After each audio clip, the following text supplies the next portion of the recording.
Hello, hello. How you guys doing? I'll chat with you guys while people figure out how to post in a Stream Critiques channel again. What is up? What is up? Move a few things around as well here. DT Dreamer, what is going on?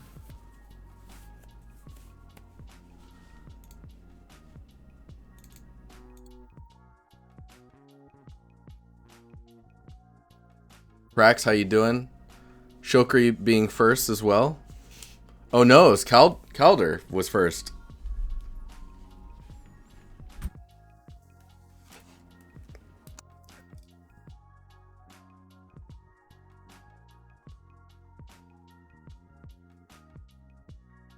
Man, it's a little chilly. It's getting cold here.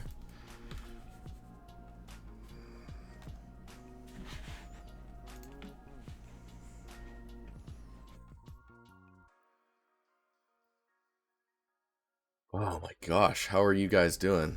I was waiting.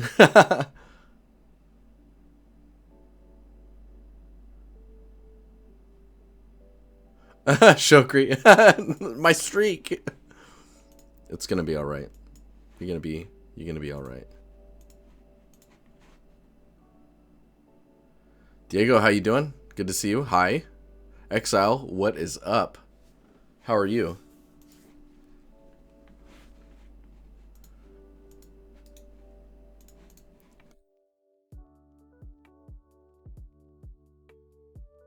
Spud, what is good? What is good?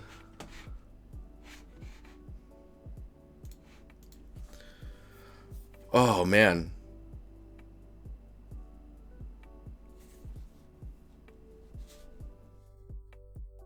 It's a bit of a slow stream today. Bray, what's going on, man?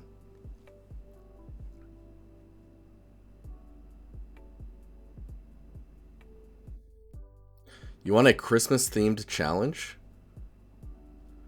You know, I'm always curious. What do you guys think about challenges during like Christmas time? Because I feel like that puts this weird pressure to like make stuff when we're chilling, you know?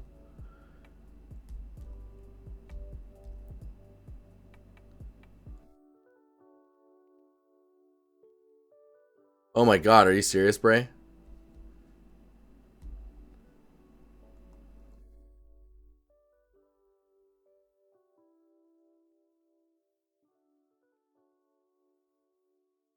Dang, okay. Okay. Time for some projects. Oh right. Well, let me see what us and the mods can cook up this weekend then. Let's see what's going down. Okay, we've got some work that we can go through, it looks like. It's a little slow today, which is totally understandable because like as we get into this part of the year, it's kind of like what I was saying with challenges. This part of the year, stuff really, like, people are just, you know, the year is long, and if you're pushing the whole year, around now, things slow down. It gets cold, people are just wanting to chill. So if we get to the point where we run out of stuff to stream, maybe I will walk through the little chart I made that kind of breaks down how I would approach what do you call it, a scene from like the beginning to the end. Yeah, maybe we can look at that. But yeah, I think we could get started.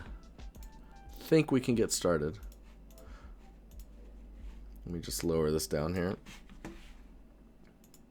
I was taking a nap right before this, so the week has been a long one. I just had to lay down and I'm just gonna lay here.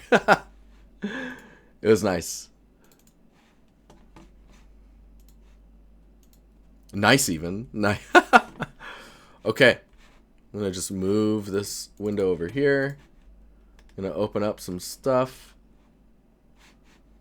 and see where we get to here. We've got 2, 3, 4 pieces to look at. 5, 6. Okay, it's happening. You guys are moving now. All right, here we go.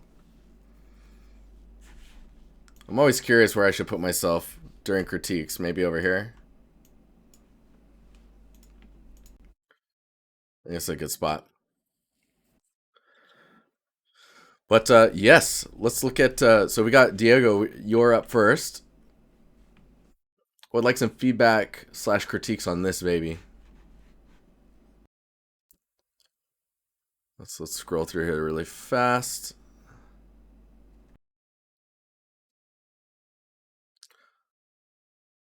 So this looks pretty cool. Is there a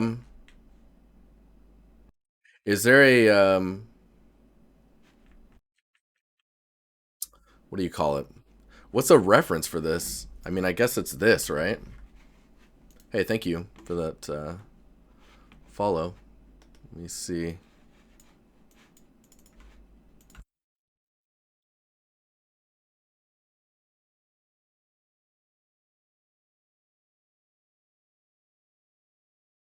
Because it's pretty boxy when I look at it, but I think the real one is also kind of boxy.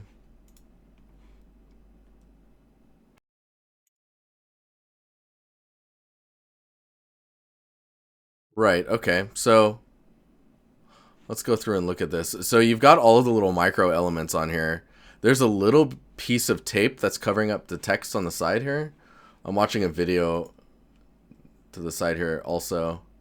And I'm wondering, like, the size of this piece of tape is a little scale confusing to me. Because I can't tell, like it makes the whole thing feel large. Do you know what I mean? Like, I guess you would expect that tape to be a bit bigger. Man, it would be really cool to have the tape going across some of these larger elements here. And then, like, this little gap here, if it was like going across this way, and then you could see the tape kind of pushing into these details, that would be really cool. Because, yeah, right now, scale-wise, the tape piece feels really small. In the reference I'm seeing as well, at least with the, like, we can, maybe I can just screenshot this. Let me just full screen this. We'll grab that, and then we'll shrink it, bring it in here.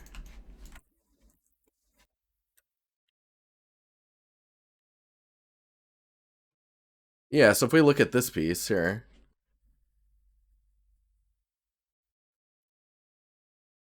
and we look at yours, so I think the metal type for the little screws is a little, like these parts here. These are a little bright. Also, the way that it's textured, I think you would expect it to be more machined. Felter, how you doing? Good to see you. So yeah, if these were a little bit more machined, like the circular scrape pattern that you would expect. And then, yeah, I'm trying to see if there's any other better references on. Oh yeah, that was a nice close-up here. Let's see if I can grab that. So you can see there's also a little bit of damage that's going on the screw area here, like from just using a tool to tighten these pieces up. Also, you can see the size of the bevels of the text, like that little emboss. Ooh, thank you, Vince. You can see that in the emboss there, yours is quite sharp, whereas this one is much rounder. Droppy, how you doing? Good to see you. Yeah, so there's little elements like that. Profile wise, I think it's looking pretty good. Maybe this back area, like what you have here, could drop down a little bit further. So it's a lot of these like small micro shifts or changes. Also, same with this width here, and the width of yours feels a little little off, as well as the depth. It looks like it's actually deeper on the sides than it is on the top, strangely enough. It could be the lighting that's doing that. Yeah. Let me see what else we got on here with the... Yeah, see, this is... I'm never mind. I'm seeing it from the other side. There's some wear and tear, like overall like dirtiness and the roughness, and a little bit of like dirt specks on there. It looks like, but the flaking of like the... I'm imagining this is powder coat painting, getting a little bit of wear on the edging, just even in the roughness, and maybe a little bit of lightening on that surface could help quite a bit. Learning machine tools after watching your Blender videos. Haha, nice. Machine tools is dope, man. I feel if someone didn't want the serial code showing, they would just scrape it off instead of putting tape on it. I think you're right. So overall, though, I would say the materials are pretty nice. I maybe would expect this little inner area to be a little bit more damaged as well, just from tightening, from using tools on it. But yeah, I would also suggest adding some reference in here. Oh, Reno, I'm so sorry that you feel that way. You're in the wrong month for that, though. But yeah, this is pretty cool, Diego. It's just it's all those micro adjustments and like the text on the top here. I think that's quite a sharp edge as well. And softening those details, I think, really helps with kind of grounding it in like the real life. I'm trying to see if I can find any other nice close-ups of it from like the top.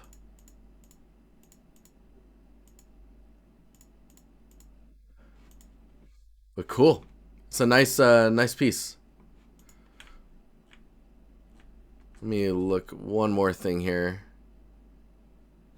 So there's this edge here. This is a micro detail. What I'm seeing when I look at reference, I'll just grab it from here and then bring it into Photoshop so you can see what I'm talking about. So you zoom in here, you can see there's a little bit of dirt that's kind of building up in here. If your weapon or like your add-ons for your attachments are dirty, like you're displaying in the material here, I would totally expect this kind of dirt fragments to be getting caught inside of there.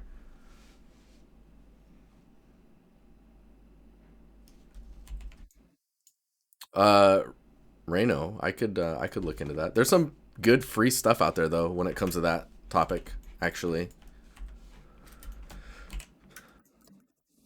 But super cool. Let's take a look at the next one. Generous. Hey, would like to... What do you think about my latest work and how could I improve it? I also maybe you can say something about the breakdown as well. Is this wagon? Oh. It's already feeling pretty cool.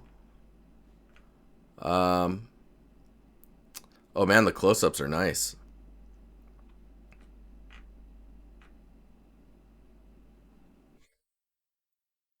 Oh, that's the ref of the tape. I'll check it out, Diego.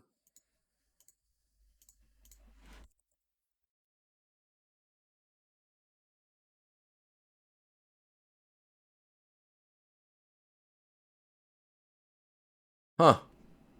Interesting. Man, that's super weird. It just doesn't feel right in the scale. Like it would be interpreted wrongly because of it. Man, this is so I'm not gonna lie. There's a lot to scroll through here, but I really appreciate the breakdown. Like, this is a very nice breakdown. This is a very nice breakdown. The other thing is the way you're displaying unique versus mirrored. You could You could do this on one UV set and then use more space here, like in the view.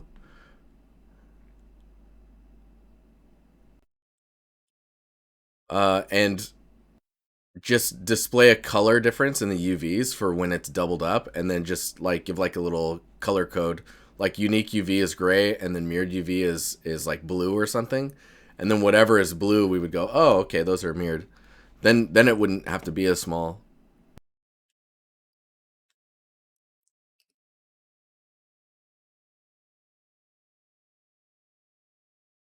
I think highlighting your mirrored UVs on a model itself can get a little difficult to visualize.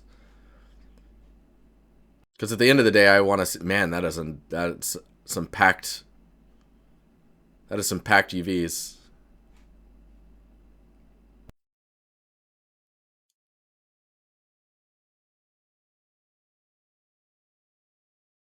Oh, see, now the reason I like these breakdowns is because it gives me a really good, sorry, I'm just scrolling like crazy here.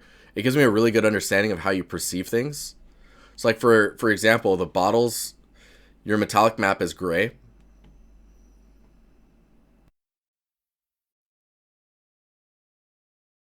Oh, Bray, I remember that. Yeah. Yeah, in some cases it can work pretty well.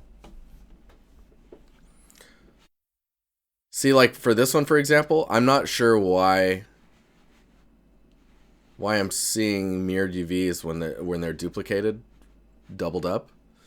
Is that because there's these two are the same asset, and so you're showing it twice? This is where it gets a little confusing for sure.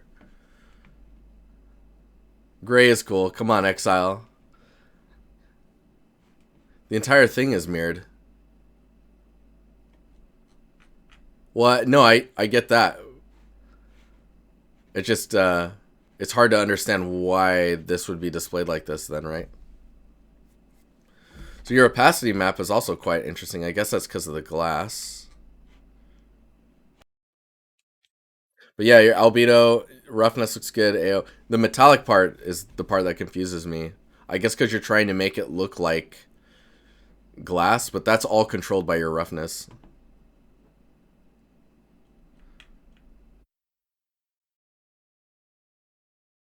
It's just everything is mirrored. That's interesting.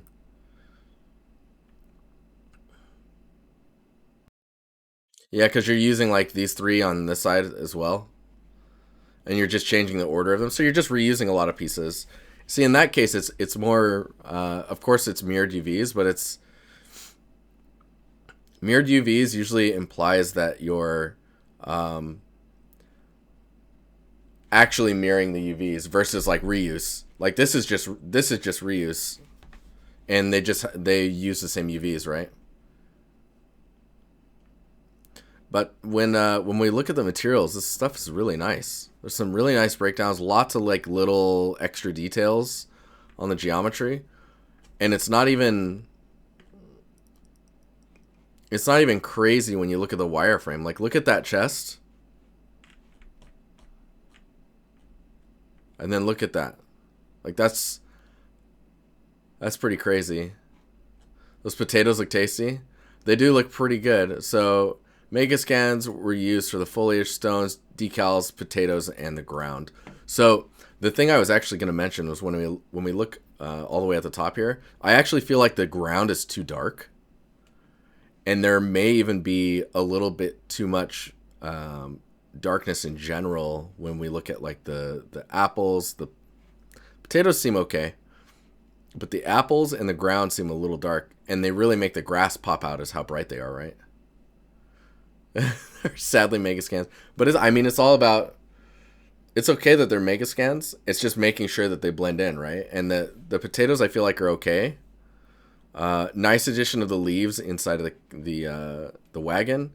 The the apples feel like they might be too saturated.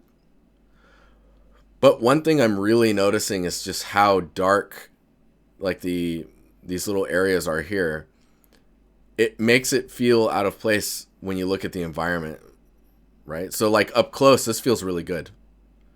But in the context of the environment that's backdropped behind it, it you can tell that the environment is not affecting, or at least it feels like the environment is not affecting this because these areas get really dark. But up close, this is like a little mini scene, right? So this area feels good. Yeah, maybe a little dark back here. This looks nice. The thing I was gonna say on the wood pieces is they're very like soft and rounded throughout. I guess this wagon is very old, like very, very old.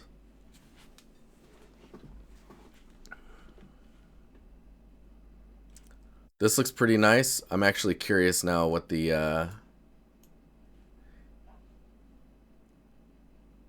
yeah, see the metallic on this is also gray. So if it's metal, make sure that it's white, and then if it's not metal, that it's black. And all of this is metal, of course, right? But where there's rust, I would try and really split to, like, if it's rusty, to just remove the metalness qualities from it, because rust doesn't have any metallic qualities. And I know that can get a little difficult with the way that it transitions from rust to metal. You may see a little bit of a fringing between the transition between the two. And that's usually where people expect to like put gray values. But gray is actually physically not possible unless you're like squinting, right? And you're blurring the environment.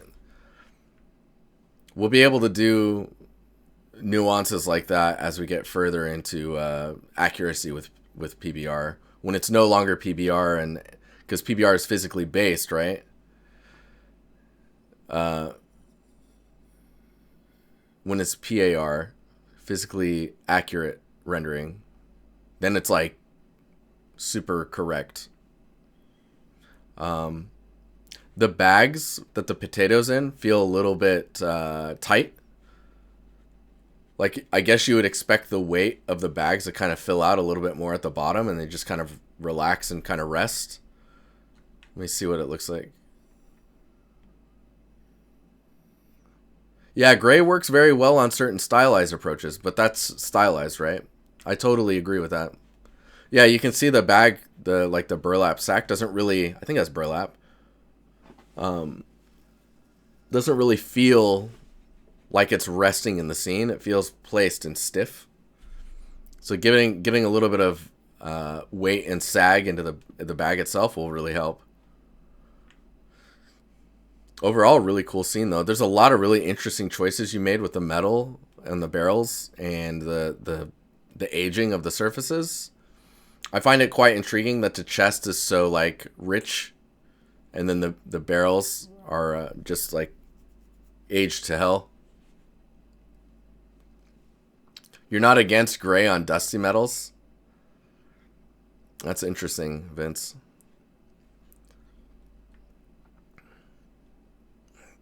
I mean, I'm not opposed to it either. It's the rendering engine and how it visualizes for you.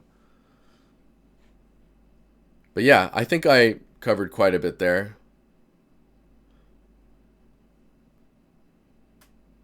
That's interesting. I'm judging you. That's not true. That's hilarious. But super cool. Hopefully that was helpful. Oh, this looks nice. Let's see what we're looking at here.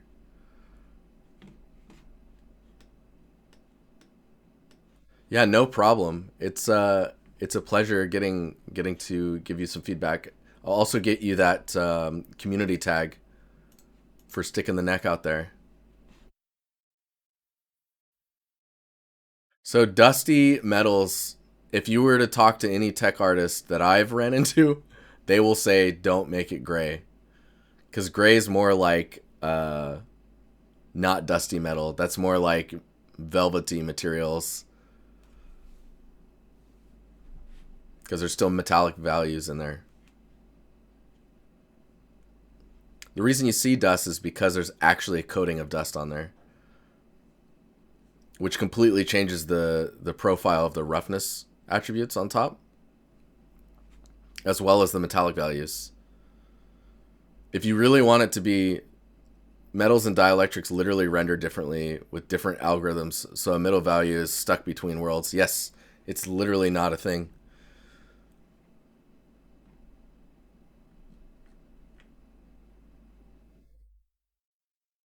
Dust equals non-metallic or top of metallic. On top of metallic. Yes. So let's look at this. This looks pretty cool. I would say detail wise, it's looking pretty nice around here. Um, there's some information that feels a little lost here, or it's very low poly feeling. You haven't done the bottom yet, it sounds like, but like these details are quite nice in the back area. I feel like there just needs to be a lot more information happening around this the cockpit space. Let me look at this other shot here. You want to, so you've got a little bit of scraping that's happening here, and I would suggest that you really localize the scratching and the aging and wear of the paint to stuff that's more along the lines of what's happening here. A lot of directional, like re-entering of atmosphere type of aging. Tobias, what's up, man? Or Tobias, how you doing? Good to see you, man. It's like, I'll just say both names. I'll get one of them right.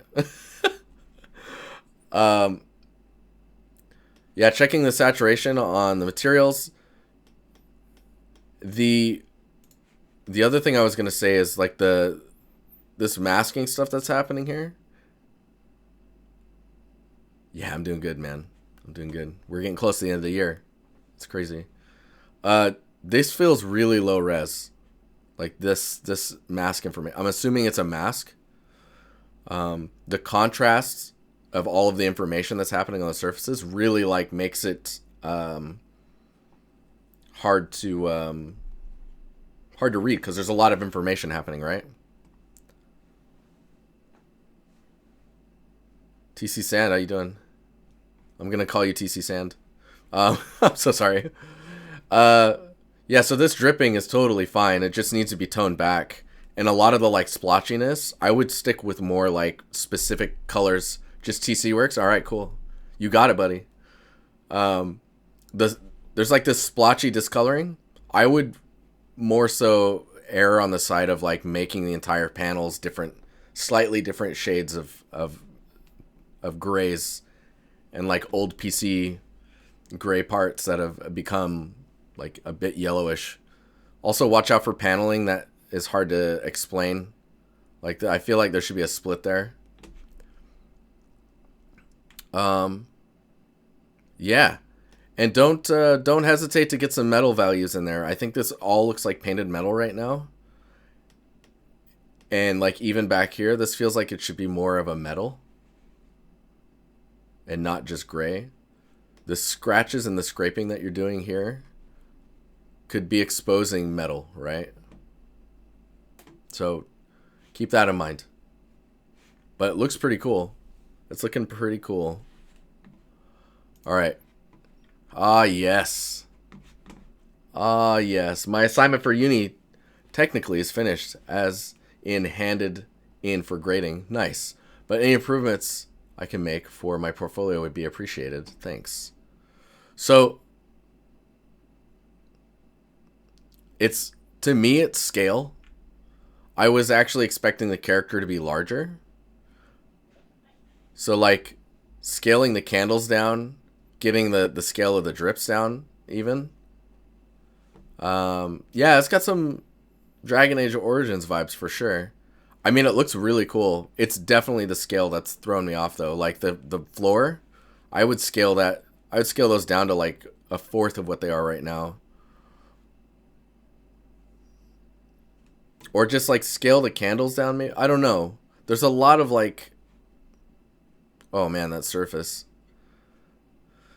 For the amount of damage that's happened in here, I would really expect to see more of these little tufts of grass or like weeds growing in between the cracks and whatnot. Maybe even more dirt in here, kind of just taking the place back.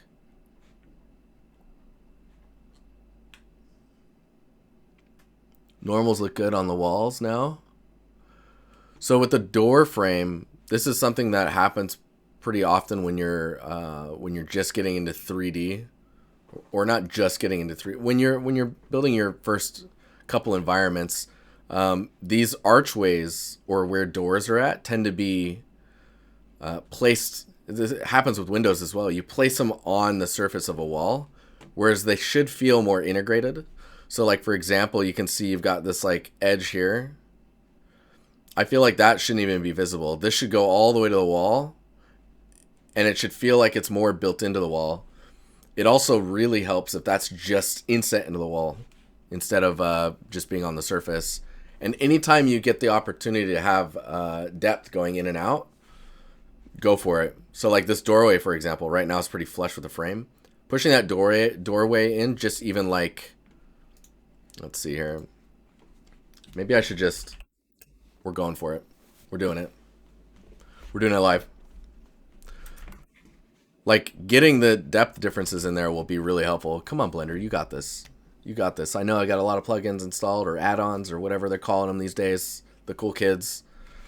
But we're getting there. Let's just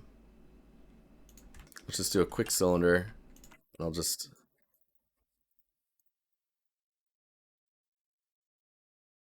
Oh, whoops! I always forget to.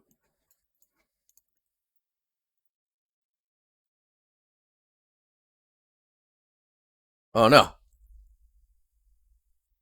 I knew that was wrong.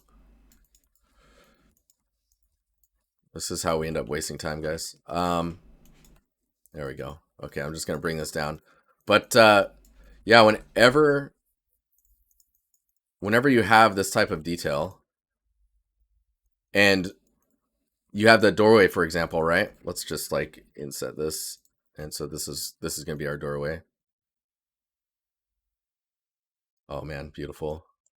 No, no. Give me a second here. So if you have your doorway, it's usually a good idea to just inset it. Oh my god, where are my fingers at? Just to get that depth. That'll really add the volume that you're looking to get in here, and it just kind of creates that space.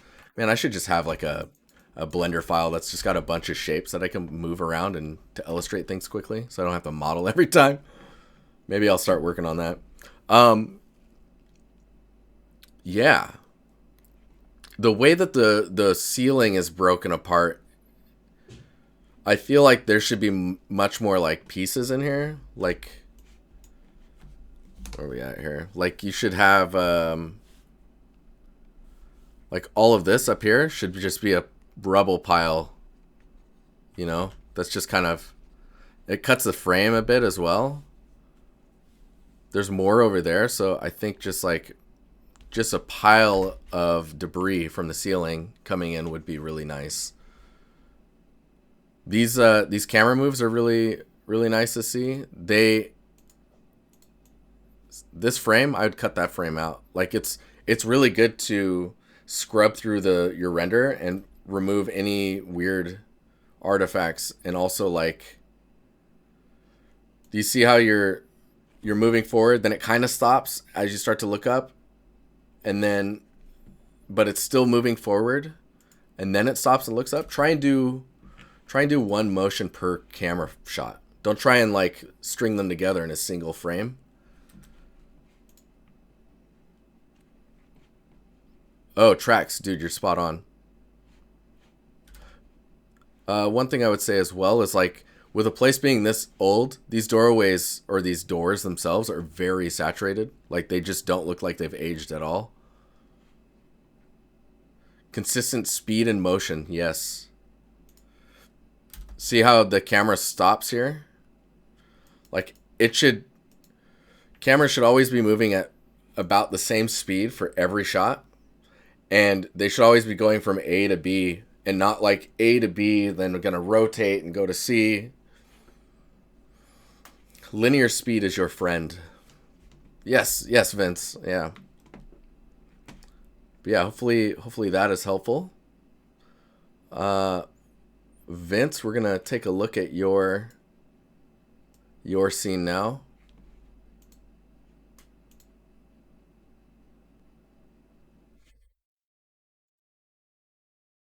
So there's some weirdness going on down here. I don't know. I think those are particles with like maybe inverted normals. And then they clip out as the camera gets closer. I don't know if you can see that. I would also be careful with the wind attributes on your foliage, just because of the way that they're modeled together. Just because it looks like they're swimming, or they're in this, like, you can feel the movement noise inside of the material. Um, I would get your particles in the depth buffer. Right now, they're not really being affected by the depth of field, it looks like. So there's air, like, these are sharper than I think they're supposed to be.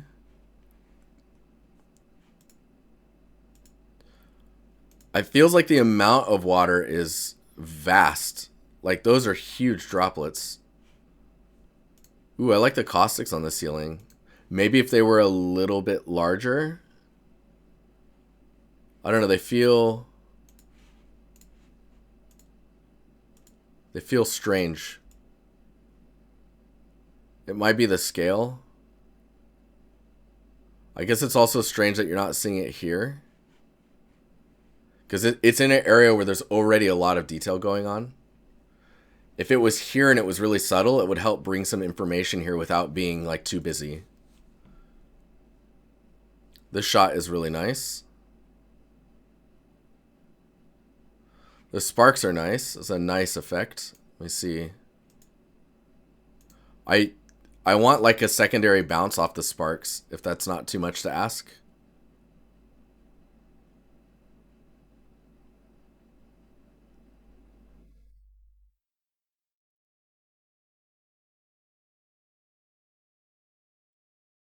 Yeah, it feels like the caustics they're scaled very high density. Like I feel like we should see just maybe a little bit less of them, but you want to see them still, you know?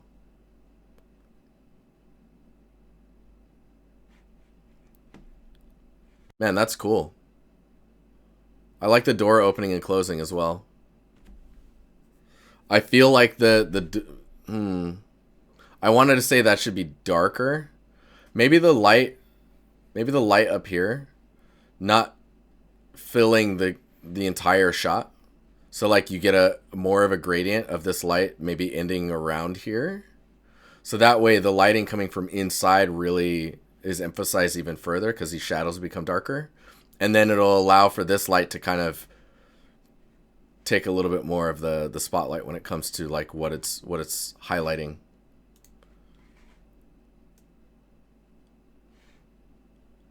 I couldn't get them to bounce. Oh, really? I bet if you ask in the Discord, I bet if you ask in the Discord, that would be a possibility to get an answer from maybe Particle.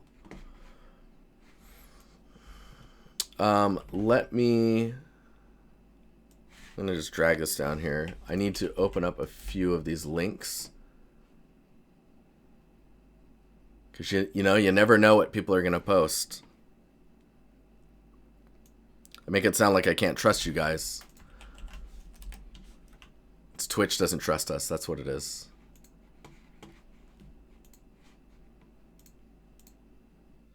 All right. We got this one here. So what was asked in this one? Hey, can you share your thoughts about this project? You've given me a terrible idea. I mean, Ray, you like the server, right? Right, Ray? Let's that sounded like a threat. I'm just kidding. All right, let's take a look at this. So, there's quite a bit of attention to detail when it comes to like the seams, which a lot of people nice Bray. The seams a lot of people actually miss. like it's always nice when you can look at someone's assets and you can understand, you can see that they're thinking about how something is put together. Does that make sense? Don't tase me, bro.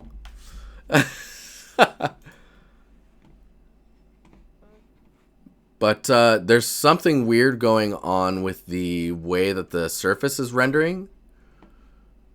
I would love to see more information. Like right now, I'm just seeing the images here. No! Is it for real? Hang on. Okay. Could not be retrieved. Okay, Marmoset, your Marmoset link isn't working for whatever reason.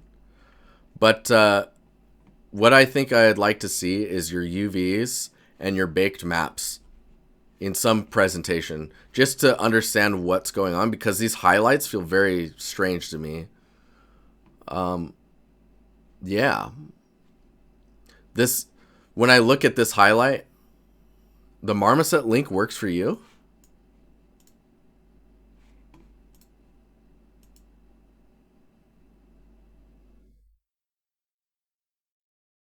That's weird. Yeah, the joints in the wood. Yeah. Look at this. Thanks, Marmoset. Yeah, so studio lights are too close to the cabinet, but even if the studio lights were too close to the cabinet, the roughness should handle it if the value is right. So I feel like it might be, the roughness might be off. There's also some information in your detail in your, like in your normal map bake that probably doesn't need to be in there. That's adding a little extra noise to the surface. The handles here look like metal, but they don't look like they have a metal map to them. Like they don't look metallic, but I know they're supposed to be metal. Do you know what I mean? Control F5. That's dangerously close to F4.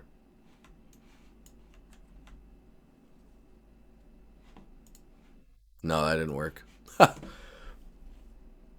But some stuff that I do like about it is the way that you're texturing it. You're thinking about age and wear. I would probably go a little bit higher res with, I don't know if it's a mask that you're using to like blend between different types of surfaces, but it feels a little low res when it comes to the wear and tear. I love the gradient for the dustiness of it at the bottom going up. I would be a little less careful when it comes to how narrow your bevels are. I would go a little bit wider with those just so that you can see them. In the Marmoset viewer, there is a reflectivity channel and no metal. Okay. Yeah, it's because they're doing metal gloss in that viewer. I would actually suggest not using Marmoset viewer anymore. They don't seem to be updating it enough to keep up with the needs that I think people have when it comes to viewing real-time content in a portfolio. I would suggest using Sketchfab until they update that, because they have some really nice viewer tools in there as well, and you can do a PBR or metal gloss. But yeah, wider bevels, a better understanding of your PBR values, like metallic maps and the roughness value that you're going for with this. If there's a clear coat to this, you can find a shader that does a clear coat, which means you get 2 layers of specular. That can help you fake some really nice extra details. Cool. Hopefully that was helpful. All right. This is pretty crazy, Felterra. Hey, no problems, Dreamer. Hope it was helpful. I will also give you community here. There you go. All right. Yeah, stylized was totally new. Looks cool though. The amount of detail that you've got going on here, like information wise, and the distribution of it is pretty good.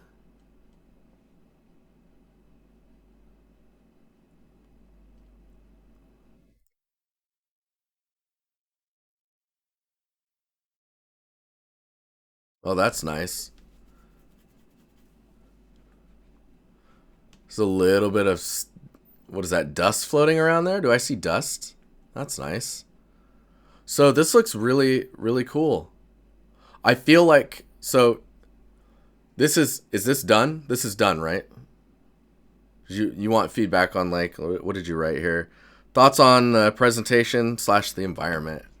Yes, done, but always learning. Nice. Okay, so we can just take the stuff that that you see here and just kind of go off of that for your next project. So let's grab this image and let's paste it in here. I'm gonna just check your. Nice. Okay. Where did the glove go? What is happening here? There we go. Okay. So let's go ahead and just like what? No. There we go. Okay. I'm like, what is happening? So I'm just gonna do a really like rough masking here. Like really rough. Like don't mind how terribly bad that is. I think pushing that information back even further and like giving it a bit of a color as well. Let me smart object. Yeah, so if you were to do that and then maybe we need to go like, I don't know if this is going to work the way I'm hoping it would. But it's getting that separation in your scene, you know, like pushing that information back. Yeah, there we go. We can just push the temperature. And then we can lower the opacity of this to bring it back in.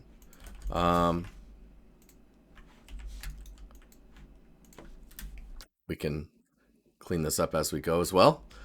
But yeah, so you can see like doing this gives you a better separation of the environment.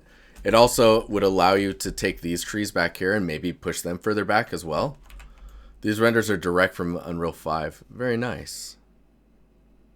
Some other things I was noticing. So you've got some like this color here. I'm just gonna make a new layer and just do this. So this color here, and it's here as well. It's on each one of these arches. Oh, here as well. And also here. Be careful with this gray because it tends to be perceived as like there's no texture on something. When you're in like a production setting, you'll notice that there's like this middle gray or mid gray that's on assets generally until they get a material on them or they're tweaked to feel like they're done. Yeah, so looking up for those, that's an important thing. The detail density that you have going on, so we've got information happening here that feels a little strange, these little marks here. I guess these are, I'm assuming that's like a scaffolding. Let me see if we get like a closer. Yeah, it's like a lattice type of surface. Usually those lattice materials are on the outside of the frame that they're part of. And when you have that lattice, you would expect like the ivy to grow along it. So if this is overgrowing, like try and like get it to follow the shape of it just a little bit more, because then you'll bring in more of that like that natural connection to the space, and then it just becomes more believable. You were thinking plastic tarp for this? Is that what you're pointing at?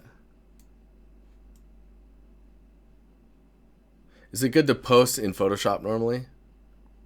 It's fine to post in Photoshop.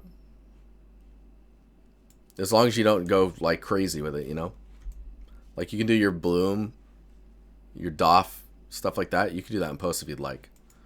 The other things I wanted to mention, If we go here, you can see how busy the stairs are, and the scale of things are very strange. Like the size of these bricks feel out of scale with the posters. It's just they feel like they're higher detail when you're going with this really stylized approach, and then you have these really high detail surfaces. And then your stairs are also really pushing a lot of information. Like usually the stairs, I would assume in the game, are going to be quite blocky and simple.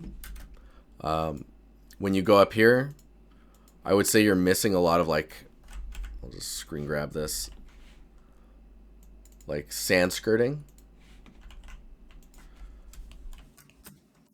So you have these straight lines here, and if you had like a sand skirt that goes up to just break up those surfaces or those lines, that can go a long way. You know?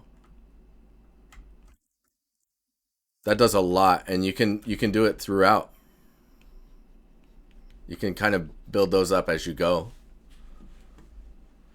Because I think you're doing it actually in the earlier part of your environment. Down here, maybe? You just want to make sure that those fall off nicely into the terrain and have like a good slope to them. Weird shadow top right of the stairs. You're talking about right here? Yeah, see right now you're trying to add dirt with material work. At least that's what it looks like. And I think just using those was it the sand piles that I'm talking about, and placing them between the stairs is going to give you a more consistent look with the rest of the environment. It's a plank of wood. Ah, it is casting a shadow. So that to me just feels strange then, I think. What you could do is actually have a plank of wood that's laying like a bunch of wood pieces, like this sign, for example, laying across the stairs. So it's more of like a ramp. It's kind of like leads you up. But yeah, overall, I mean, this looks pretty cool. It's just highlighting these bigger things that are sticking out to me. Oh yeah, this is nice. This is really nice. Yeah, you can see the splotching. I think this is Vertex paint that you're bringing this stuff in, I imagine. Getting some more range and not having it be in like such a localized spot.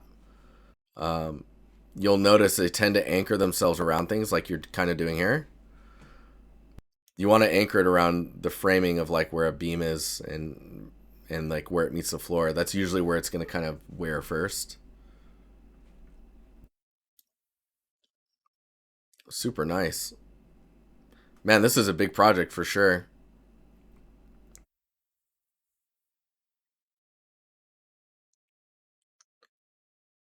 Yeah, super super nice.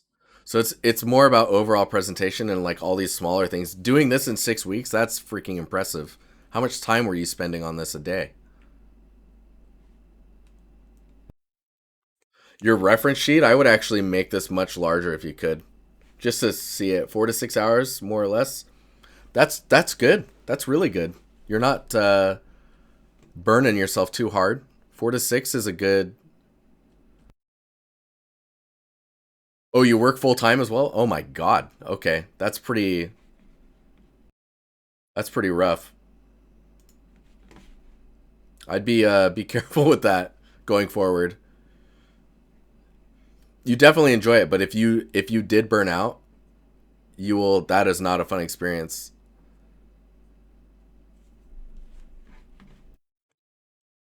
Yeah, it's really well done.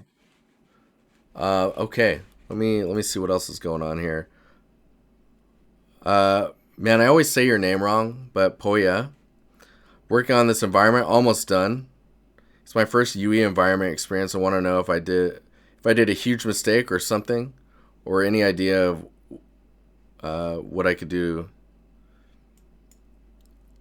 would be appreciated. This is your first environment is pretty impressive. I think you're very critical of yourself. I'm just gonna put that out there. You do very good work for where you're at in your life. Like imagine you will do great things in the future. How old are you again, Puya? I don't know if you're in chat. Because aren't you just applying to schools? Like art school? But yes, what I would say that's kind of... so if we look at modeling first, right now a lot of the modeling, this is pretty common for most people that are just getting into this. So if we paste this here. So when we look at modeling, first, there's some type of error on the side here. We just need to trim that off and then you're good, right? You can just go and cut that out. I'm gonna take the background and just make it a little bit different so that we can see the frame a little better. So I'm gonna just run a script on here. That's like a levels check. This will show us where pixels are kind of breaking. So basically, there's not much or any information in here. There's not very much information in here. So there's not really any room for you to show anything, right? Or like if it were post, to be able to go in and just like levels it to bring in some info. Because you can see as you turn it up, yeah. So there's like 2 pixels of info or 2 bits of information here and a little bit here. So watching out for that. Probably the best way to accommodate that. He responded in stream critiques. He's 18 years old. Awesome. Thanks for the heads up, Rationality. And you guys are awesome. Thank you for helping me. Totes. Yeah, so you want to watch out for not only like pixels becoming completely black, but also pixels becoming completely white. And you can actually see, this is interesting. There's something back there that is grid based. Like maybe there's not a material on it and it's just barely coming through. Like if I bring this in and we start lowering that, you can see it right there. Oh, it's so crazy. Hidden in plain sight. So looking at modeling, what I wanted to first look at is you want to watch out for these straight lines here. You can do anything to get away from these. This is going to help you a lot. It's just adding just like 1 or 2 verts in there. Wait a minute, I know this room. How does it feel? How does it feel? So it's watching out for these straight lines and softening them up a bit. Modeling, like this is great that you're opening these just to get some breakup on there and it's not so geometric looking. I love the little addition of drawing and detail as well. When it comes to the papers that I solved daily, So with this model, this is kind of the same story as well as like understanding your reference that you're looking at. So you can see the size of this seems very wide, but not very deep. I think these are actually for files, right? This is a filing cabinet.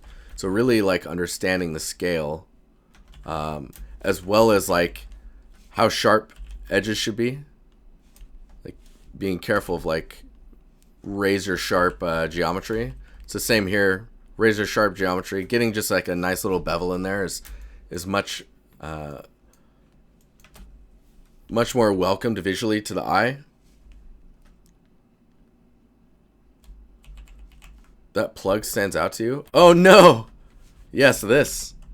Yeah, just getting something on there. Running off the side or like going behind the book. That would be good. This chest as well is like a pattern throughout. So it just feels like the thought of what you want to do, not necessarily what you ended up making. You know what I mean? Like the idea is there and you kind of blocked it out with some base materials on it, but you didn't really take it fully to the quality that you wanted it at. The other thing I think is the values for the materials. Like this one might be okay. This one feels dark. This feels dark. This back wall, there is a normal map on it that's doing this. And it should be the normal map of the brick, right? I think I see something like that. Am I seeing that or am I going crazy?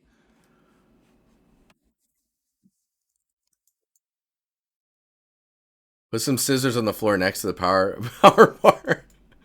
That's a great idea.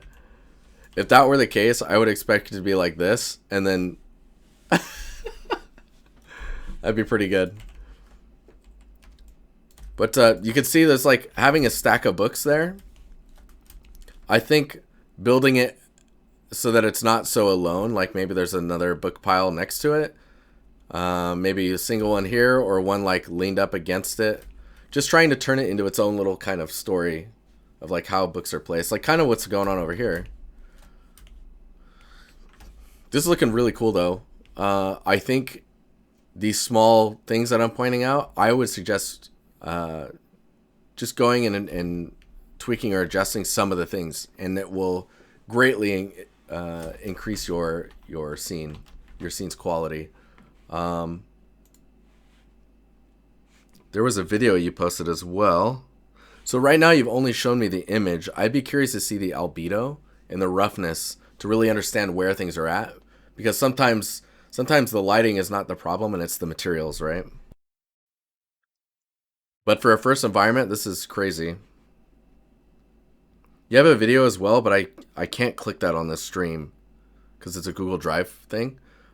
You should be able to drag videos into the Discord because we have so many boosts. But yeah, very nice. Okay, Hugo, I'm gonna look at your stuff here. This is my first game props weapon on my own. It took about 10 months in Blender. That's my best work so far, and I would really love to know what you think of it. Oh, we looked at this pistol before, didn't we? Someone else was making this pistol. So this looks really nice. When I appreciate that you sent me the wireframe, or that you're posting the wireframe, because this type of detail, like that needs to be cleaned up. Like there's a lot of sub D stuff going on. This wouldn't be game ready. Like you couldn't do that.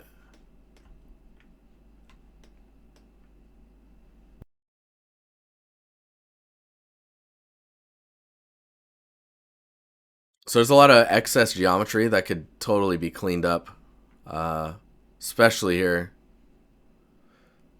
Too much vertices? It's vertices being used, or spent rather, without a reason for them being there, right? So I guess I wish this was a little higher res. So it's just, yeah, wasted geometry. Like you don't need these loops, for example, to get this to look how it looks. Does that make sense? Material wise, it looks pretty cool. It's very clean.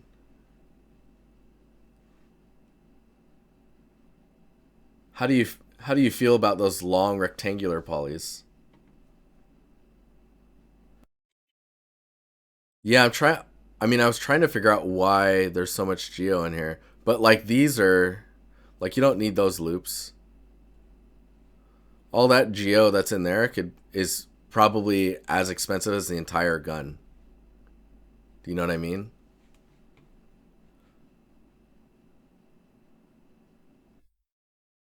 Bolt slash screw thing. What do you mean?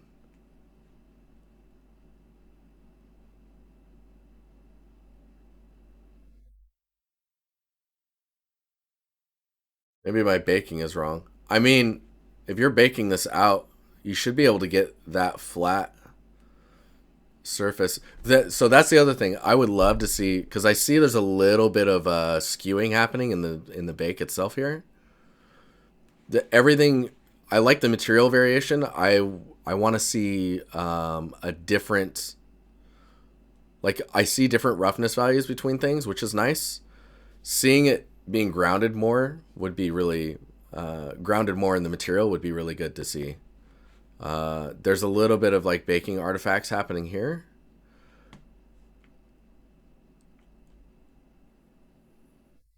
Yeah, there's a bit of skewing on things. So I would say that your texturing is like a very strong first pass.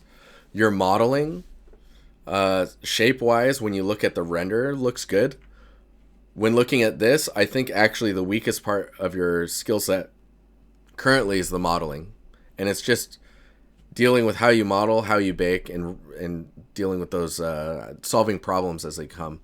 Don't hesitate to post in the server and ask for feedback, and like there's a troubleshooting channel. You can ask for how do I solve this problem, and hey, I can't get this to work. Like I don't understand why, because we're all very happy to help, and we can help get you to that point. So that way because that way you're getting further. Because what I'm seeing here is you're going to be very good.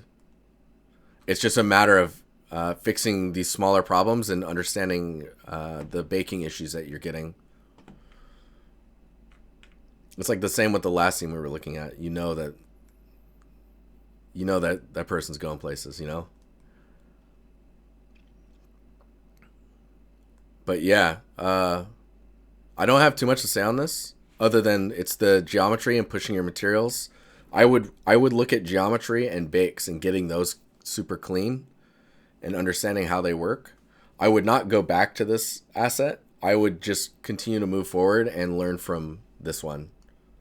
Just keep pushing on it on like the next piece. Rookie.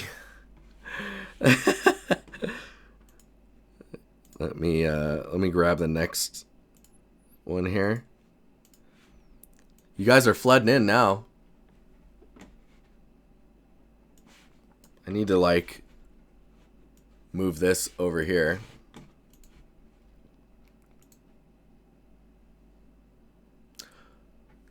So Shabam, I would love to hear your thoughts on my portfolio. So we do portfolio reviews separately of these. So I'm going to go to LARB and see what's going on there. You can sign up for portfolio reviews here.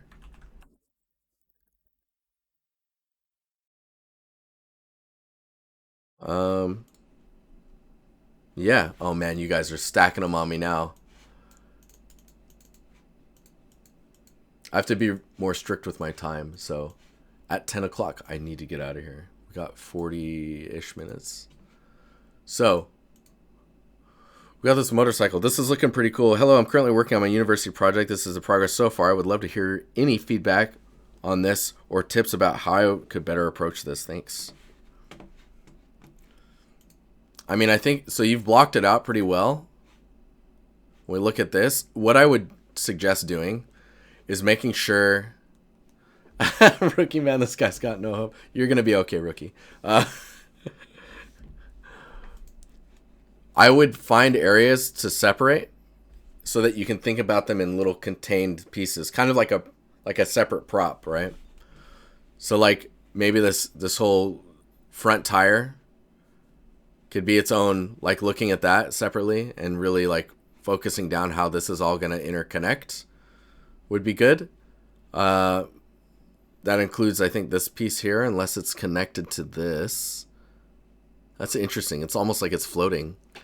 And then I would look at like this box piece here can be part of the tire as well. And then it's just a matter of like, okay, I need to solve how this works and how it meets this. And then that can be duped over here. So it's breaking it up, segmenting it. I wouldn't worry about the flow of geometry so much. Is there a Discord link? Yeah, but at this point, I don't know if you're going to be able to get in for a critique. There's a lot of posts to go through. But you can do this. There you go. I would look at how these all interconnect. Understanding where they meet and how they connect is the main game. Not for that? Well, okay. No worries, sorry. There's a link on that website. You click that and it'll get you there. I wouldn't worry too much about getting the amount of geometry in here to really try and get the shape. Go broad strokes. It's just like painting or drawing. You do your large shapes first, right? It's kind of like what you're doing here. You're keeping it pretty simple and just trying to understand where the shapes are going to be. And then you can refine them further afterwards. Like these, the way this is happening here, I would model these two things as one and then just Boolean that shape in afterwards. Man, I should try and model some stuff like this. I don't do things like this at all. I think we'll probably get to that at some point in the in our scene we're working on. But yeah, think about it in parts. Like this front light should be probably part of the whole front of the vehicle here. And like all of the machinery that's behind there, I imagine you have a ton of reference when it comes to like motorcycles and how that all is put together. This can be its own piece on top of that, so that way you don't have to try and think about how they're going to interconnect and work together. It's looking cool though. That's looking really cool. Yeah, it looks like you're kind of already trying to push it further. I guess, are you working in like a sub D? Because like right now, that's the only way I can imagine that you're modeling like this currently. So you're starting to push back here. But again, just make sure you think about how this connects to this frame. Isolating those pieces, that way you're not worrying about like making it all flow and connect well. Because it doesn't need to. It just needs to look like it's connected. Doesn't actually have to connect and be modeled together. That's looking pretty cool though. I really hope that you have enough reference for motorcycles, because you only got that one angle to work with. Okay, next up we've got Jesse H, or Jesse, is it Scheller? Hard surface props artist, coming in hot. All right, we've got this asset. Let's see if this works. Yo, look at that. Come on, resolution. There we go. I believe in you, Sketchfab. Nice. So this looks pretty nice. I take it this metal is painted because of what's going on here. So first of all, let's look at the modeling. Modeling looks pretty good. There's these lines that's texture stuff. I'm gonna try and ignore texturing right now and just look at modeling. I think we can do this. Matte cap with surface. Let's go. Yeah, so there's a bit of bending or normal information that's getting a little crazy here. Dude, I'm telling you, Sketchfab's dope, man. Use Sketchfab. It's awesome. This is not a paid, I'm not being paid. But if you want to pay me, Sketchfab, I'm in. Look at the wireframe. So it's pretty dense as well. This is not game ready, of course.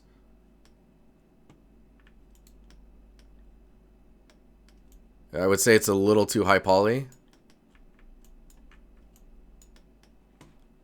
If we look at base colors as well, when we start to understand the dirt values and all that information, I would say think about where the dirt can build up, which it looks like you're doing a bit of. This is really light. Is that metal? Okay, yeah. So where you've got that dirt, I would just make that dirt black, and then where you've got your metal, just make it white. And this is all white. So what I'm assuming is that this is metal and this is supposed to be dirt. So if we look at the base color, metal being this dark is just not metal. It doesn't go that dark. So that's a detail to be keeping an eye on as well here. Like that's all metal. Go check albedo colors or albedo values for metals because they're very bright. Looking at the red paint here, for the most part, it's black. There's some elements in here like these guys here. You can see how light these are. That's a much lighter metal, but all metal is going to be pretty light. The edge of that cylinder, what are we looking at? What are you...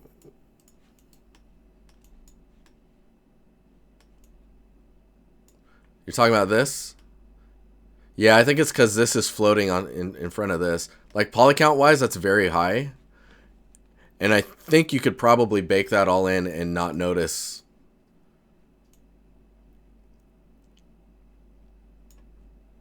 When you have meshes like that, I would expect that to be alpha and then some simple shapes inside there to get that reading well. Is there ever a time when you would have a metallic map with some gray in it? No, not currently. No, I stand corrected.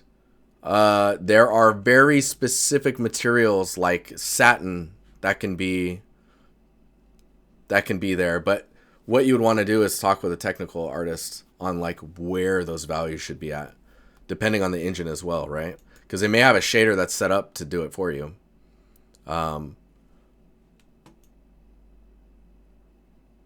Yeah, if you ask that anywhere, there's going to be a long discussion. I just trust TechArt and just go in blind like that. Greetings, program. Hello. So, what I would say is there's another exception is where when an asset gets further away, it starts to MIP. And if this detail is black and then this is white, you're going to get gray values as it MIPs. But there's no way to avoid that, you know?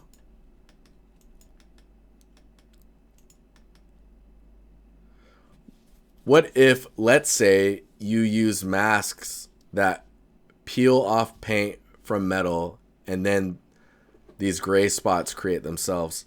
If you have a mask that's peeling paint off, it should be peeling paint from a paint material, which is black. Thanks, visual. And a metal material is exposed, which is white. So the mask should just be showing you black and white. There shouldn't be gray spots in that transition.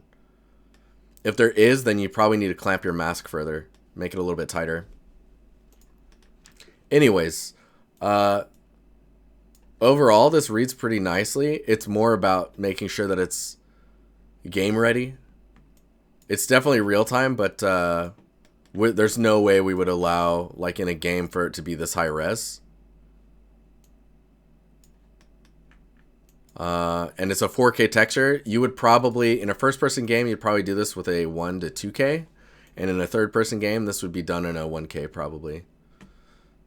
Just to give you a little bit of a scale insight. But yeah, super cool. Let's see what else we got here. Oh, now we're getting to Ray. Let's go. Never got feedback from this. Never got feedback from here on this piece. Even if it's a year old now, would appreciate you bullying me. Do you think I bully? Hey, Danger, no problem, man. All right, let's go. So this is a year old.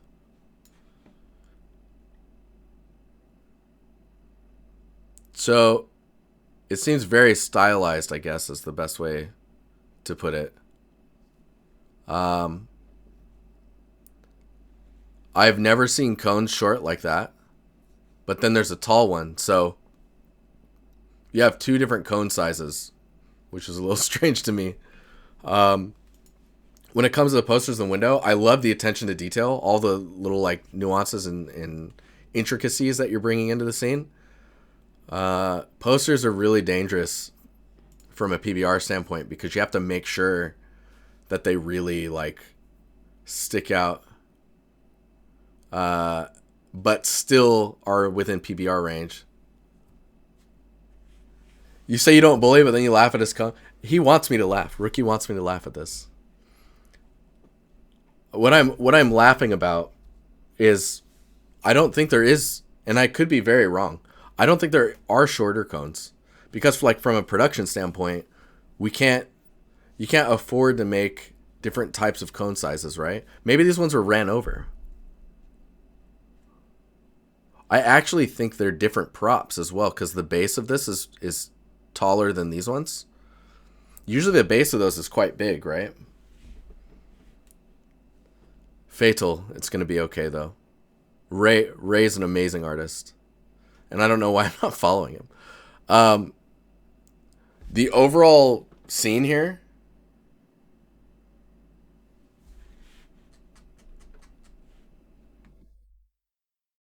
Oh, that's awesome, Ray. I gotta click this. Check that out. So they look like they have the same. You even got the single band versus double band in there.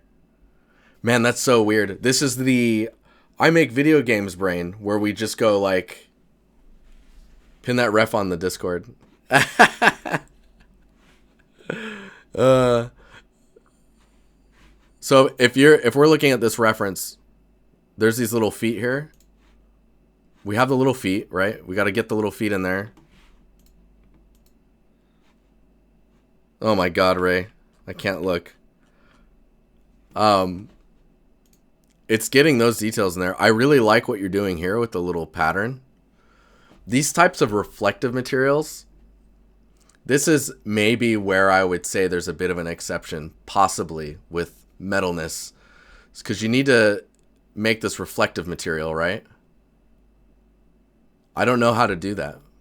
I actually don't know how to do that with PPR materials other than to make that kind of metal. And when I say kind of metal, it's gray. Does anyone know how to make a reflective material? Like a reflector type material? Because it kind of hurts my brain just trying to think about it. Mercury-like sheen, so metallic-ish. Material magic. So I really like the scene around it, all the extra details that are. What is that? What is happening over there? Is that like heat from the desert back there? That's cool. Getting any type of motion is always a good thing. So you've got a little bit of movement in the foliage. I like the decal work that you did on the road here. It's a bit of dust blowing across the road as well.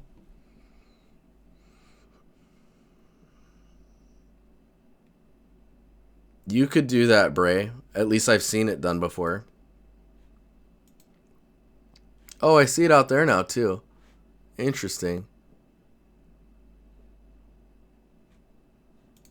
So the thing I wanted to mention is, like, scale-wise, things feel a little strange to me. Like, the fire extinguisher is usually either mounted on the pole or it's on the side of the building. Man, I want to see. Oh yeah, see that looks. See when you get these close-up renders, then we see stuff like this. Like this looks great. This looks really cool. Maybe the detail normal could be tiled a little bit more, and the dirt. Like the dirt is really prominent throughout, and I think having it more controlled, man, that would really push it. I think push the reality, and good job on adding bird crap on there.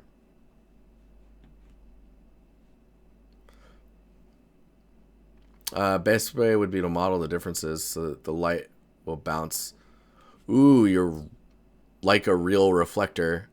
So what you're saying is we need to make a mask for where the reflective material is and have that mask always pointing the normal directly at you. Or something like that. Wherever that mask is. That's quite intriguing. I wonder what you could do. There's some shader madness going on there. So this top line here, getting some like connection between the dark material and this material would really help. Man, I want to understand this gas station. Like there's wood here. There's all types of crazy stuff going on. Lots of storytelling. I agree about the car as well. Man, look at that shot. That's cool. I mean, I know this is a very old scene at this point, but this is cool to see, man. Is that a palm on that wall? because it feels good. Unless it's actually displaced. New Fortnite map, am I right? Hey, no problem. Thanks for posting your stuff. See where things are attached as well? Oh my god, look at that. It's Palm, yeah. Dude, that's awesome. This metal feels very dark. I think it can still be dark, right? But it doesn't... Like, that's too dark. That's below PBR values, I think. Same with the cables up here. Careful when you scale stuff as well, because that feels strangely large. Like the details feel weird, right? When it gets further away as well, get that blue in front of there just to get that atmospheric depth. Icebox is on point. Yes, it is. Be careful with evenly spacing props. I don't know if you can see that. Ooh, you got some is it RVT blending going on here with the rocks and the terrain? Is that what I'm seeing there?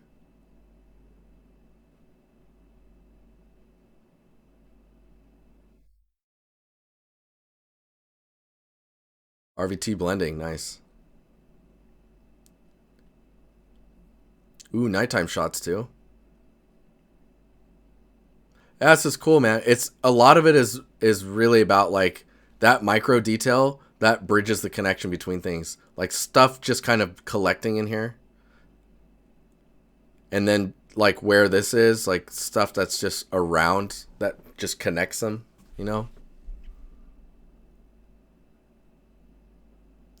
Man, all types of stuff happened to this phone booth. That rust is maybe a little too uniform. Oh boy. Let's go.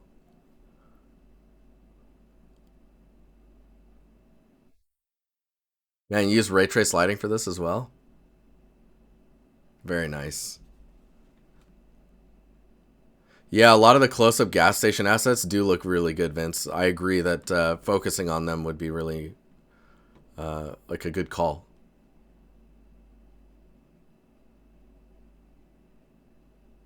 Man, lighting.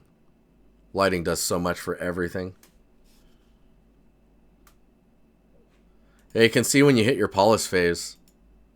Like right around here, you're like polish mode.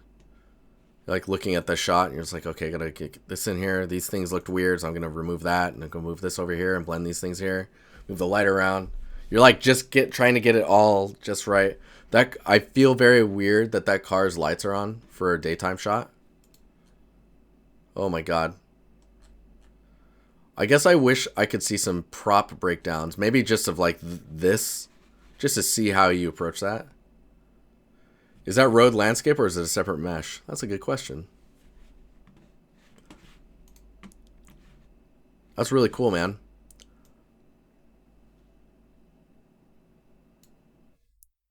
Yeah, I would love to see the material map for this. And I'll have you guys look at those cones while I'm opening some other stuff.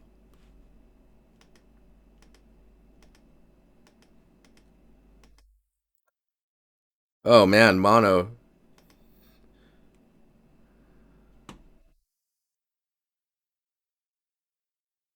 You posted hella images, bro. You made me think there's so much more to critique, but there's actually not too many things. Look at this. So this is like first person hero asset, I would say. Oh man, I'm a big fan of cables.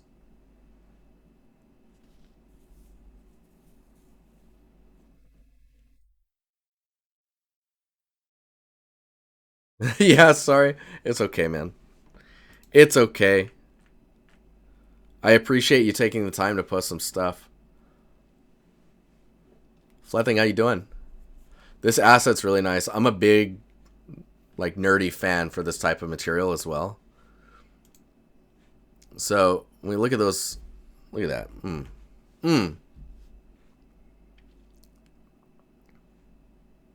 So I think when it comes down to, like, any specific thing I could really point out, oh, I love how the metal is exposed, and not only is the paint flaking off and you see the material difference between them, but there's also that other layer under the paint just showing the layers.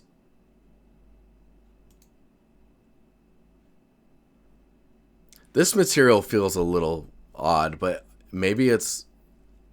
Oh, look at that. Man, I love the font you're using. That is a very nice font. Look at those UVs. Oh my gosh. What's the resolution of that texture?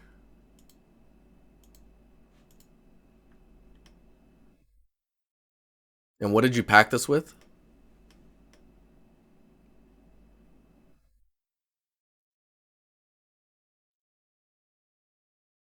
It's 4K. Oh my god, you're intermixing the colors now. Shared UVs, yeah, okay. That's UV Packmaster. Let's go. Yeah, Packmaster's pretty nice. So 4K. I would man, if so I know that you're using like a... Where is it at here? You're using your own color here. If you have this color, I think people will connect with it even more. Just because it's more relatable. Now you can see how reflective the paint is. Man, it's like weirdly shiny. So you can see the reflectivity of the paint, but also when you look at where are we at here? Your cable. Your cable, I think if it was as dirty as the rest of your asset, I think it would be even more grounded. Right now there's not like a... It's like you need to do like a dust pass that's just on very particular areas. Yeah, duplicates are good. You can see how shiny it gets here as well. Ah, it's quite interesting. So I think getting those contrasts in your cables would be really good. I guess that it might be a bit of a problem depending on how you've UV'd the cables, because you said there's a lot of sharing going on there. What a beaut. Yes, yes indeed. All right. What does the A stand for? Is it AO? Ambient occlusion, and then roughness and metallic map.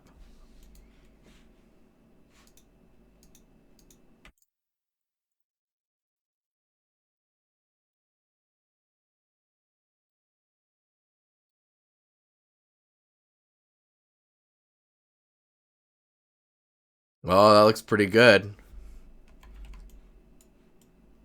That looks pretty good. There's a little bit in there, but it's good. It's good. Yeah.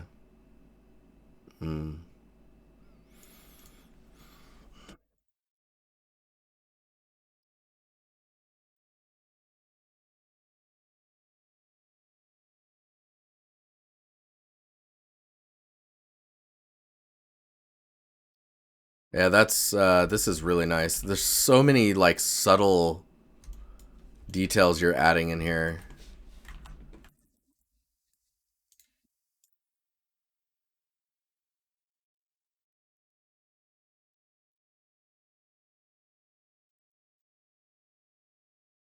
I wonder if you were able to make the roughness on this a little bit lighter so that it's a little bit more diffused, and then do like a blurred edge pass to lighten it up just on the edges, because then that would imply that the surface is not too shiny, like, or too reflective, but with usage and holding it, and like where areas get touched the most over time they become smooth, right?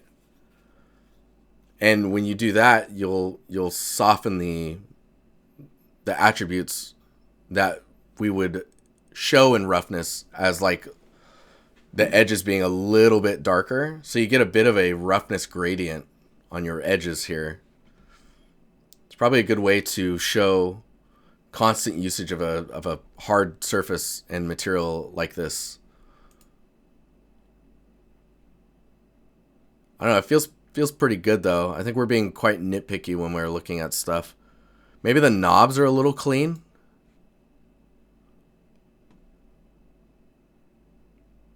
Joyous success. Yes. Anyways, very, very well done. I mean, if you posted it now, I think it would do quite well. Any of those smaller details we commented on, I think we'll just push it even further.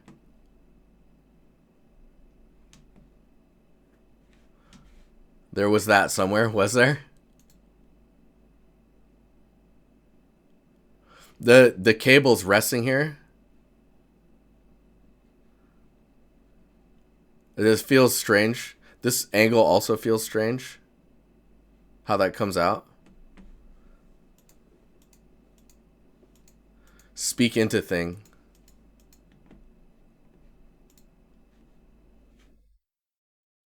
Yeah, it's really nice. Lots of nice little subtleties. Okay, we're gonna look at Christoph. This one here. Ooh. Ooh. This is something else. That is quite interesting. So, are you, like, is this done, or are you... I would appreciate some feedback. This is my final project during the intermediate term of Think Tank. Nice.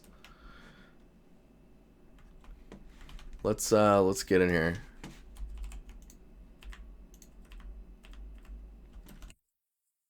Oh boy. 5-week crunch time. Yes, just uploaded. Wow. Okay.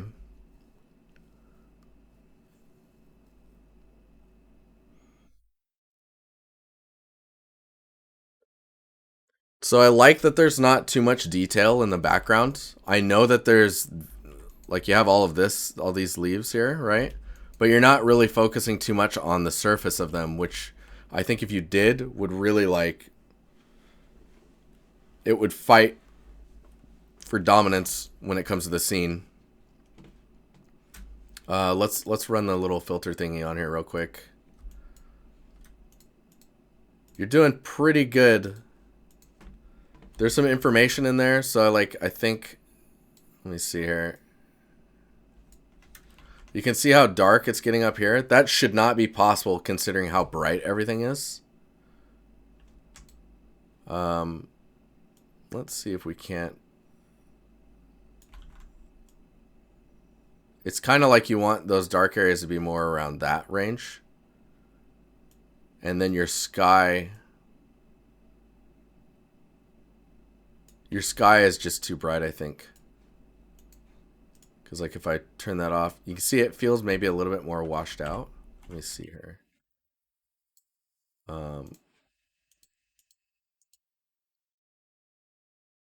But you want to be careful and make sure that the environment that it's in is actually, like, flooding the scene with, like, ambient lighting, right? So, like, those upper areas are very, very dark. But, man, this is really cool. I'm actually... I kind of want to see a different angle of this. Like, I'm not seeing a... like, compositionally, it's really interesting. But I want to see down this way and up towards this building. You know? You had a lot of problems with the sun and the skylight. The other thing I would say is I know that these are, like, dandelions, right? I think if you were to capture the normals and volumize it. That way it's acting spherical in the way that it's being lit. That it would probably read better. And then you want to make sure that brightness wise, it's not brighter than the sun that's giving it light. You know what I mean? So when you think about the way that light hits everything, if it's as bright as the sky, that's kind of weird, right?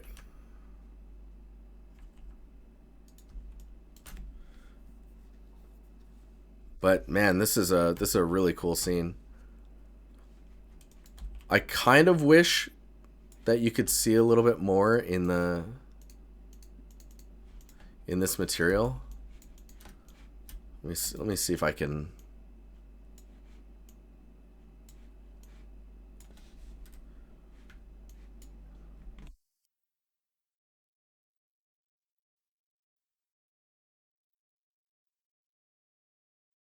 Getting some warmth in there is kind of nice.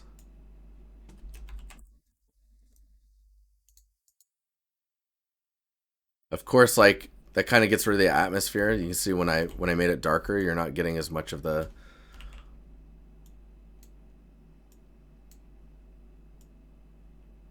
It's like you kind of want to bring it back, and then when I do that, it kind of ends up at the same place. But yeah, it's kind of hard to separate out all the elements. Everything is feeling very similar on the same plane. It's like you almost want to push the building further back, but the building is like the focal point.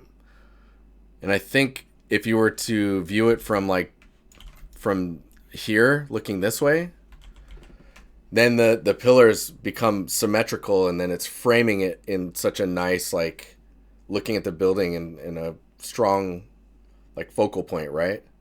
If the camera's nice and low as well and looking up at it, play with that FOV, you can probably get like a pretty epic framing of the building itself. I would definitely play with camera angles a little bit more and see what else you can get angle wise from it. Let me click on this one here. Oh yeah, see, there's some very nice details in here. These feel very saturated, or a little dark as well. Oh, that's cool. Man, there's a lot of character going on here. This is really nice. Ooh, nice breakdowns, like planning, action. Oh man, in motion. This is good. This is really good.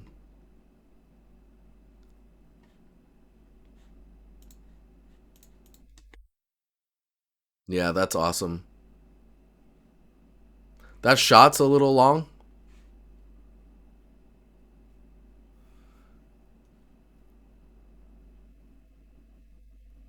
I mean, I think you're allowed to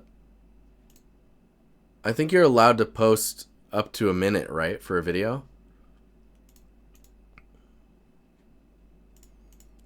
Because I kind of feel like you could do this post where it's going towards it and then switch over this way, go backwards, and then switch back to the same spot, and it'll loop perfectly. That would look really good. That's kind of one of those choices where I could say it's okay that the camera moves. So it's like going towards the building, then it turns, goes back, turns back to the same spot, and then the video starts over. Oof. Hey Calder, have a good one, man. Thanks for hanging out. This is nice. I think maybe if you push the fog a little bit more, then this can be a little further back in the atmosphere. But then with the movement, it comes through the smoke pretty quickly.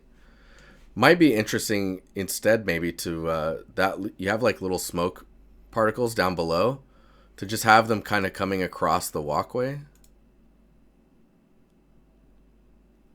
Just I'm thinking of different ways to try and get this separating.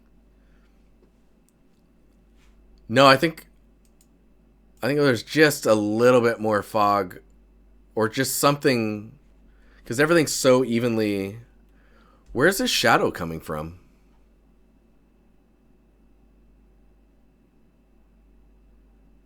It's dark up here. Is there like a shape that you have like way up high?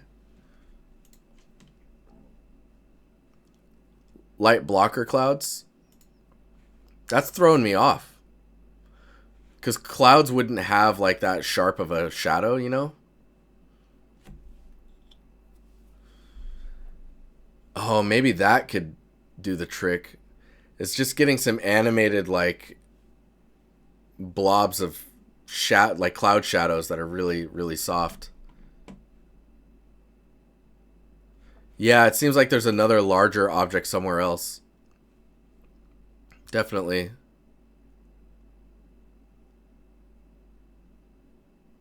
It's cool though. It's a very cool scene. Okay, we got a little bit of time. I'm gonna close this now, and we'll just go through the ones that have been posted, and then yeah, we'll call it good. So this is AC Central. So framing wise, pretty classic. Pretty classic indeed. Are you planning to would like some feedback on the scene in order to know if I'm doing something wrong? So framing wise, it's pretty strong. Camera angle is really cool. I like that this element here is like right close to the camera, so it's nice and blurred out. I I don't know if you're planning to make the scene in 3D or if you're going to concept on top of it, but it was quite ambitious with adding some characters in there. I'm not a character artist, so I can't really comment on it too much. Hey Chris, no problem, man. I would get something in the sky there, and I think it really comes down to getting those characters to look good, because they're the focal point, right? It's a little early, I would say, to comment on much other than the composition. I think is good.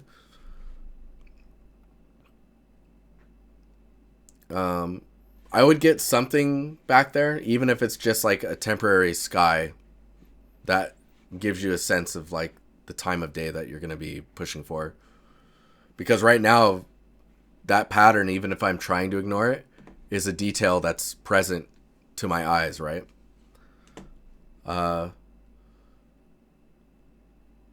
If we're focusing on these two as well, I think that the buildings are going to be pretty blurred out. But I assume you're going off of a reference, right?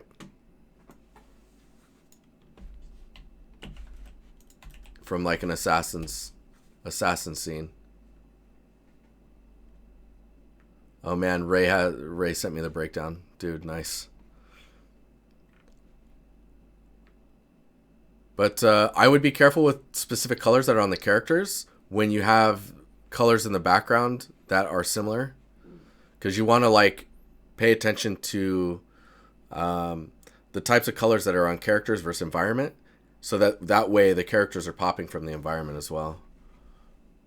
Eyes and the weapon pointing at the other dude would give it some more flow. I mean, so right now the hand being up is kind of strange, but I think it depends like how the character comes in. I'm assuming because your name is AC Central, you're pretty hardcore about Assassin's Creed, so you probably know this pose. Yeah,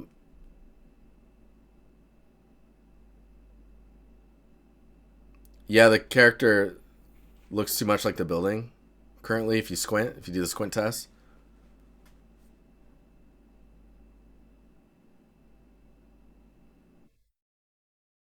Oh, dude, Hawkwick, dude, that's freaking great to hear. I'm happy that we can help you. But yeah, I don't have too much to add on this other than make sure that you understand what we're supposed to be focusing on, which I think is the characters, and making the environment secondary to the characters is what I think needs to happen for the scene. And with that said, I think the characters, you really need to like push on like getting those characters to look good. And that should get it to read really well. It's all going to be in the material and the way that the weight of the characters is, I think. But yeah, cool. I don't have too much else to add on this, I don't think. Ray posted this one as well. So, some breakdowns. Oh man, that's cool. Look at that. What? Ah! Carrot infused sausage. Sausage soda. Man, that's this is cool though, man. Showing this stuff off and see what's really nice is see that rotation. If you have an angle that you're really happy of, instead of rotating the prop, you can rotate a light source. Hey, AC Central, no problem, man. Hopefully it was helpful. Then we can really like appreciate all the subtleties in the roughness. Man, that's sick. Yeah, see, these are very uniformly dirty. So I think they're just like a little exaggerated. Oh. Is it better to rotate the layer or does it just depend? It just depends. Like depends on like what you want to show. Poor cones. Where's the short one, man? See, and now we're seeing the teeth. Wait a minute. Wait.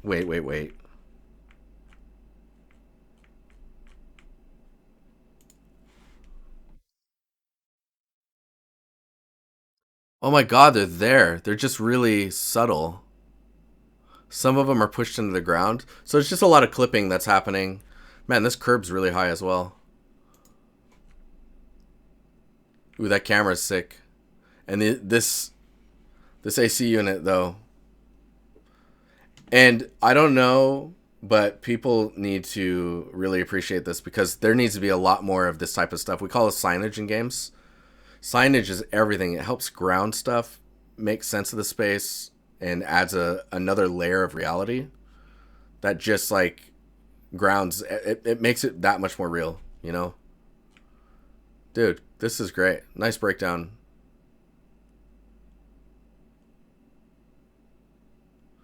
I need to try out photogravmetry.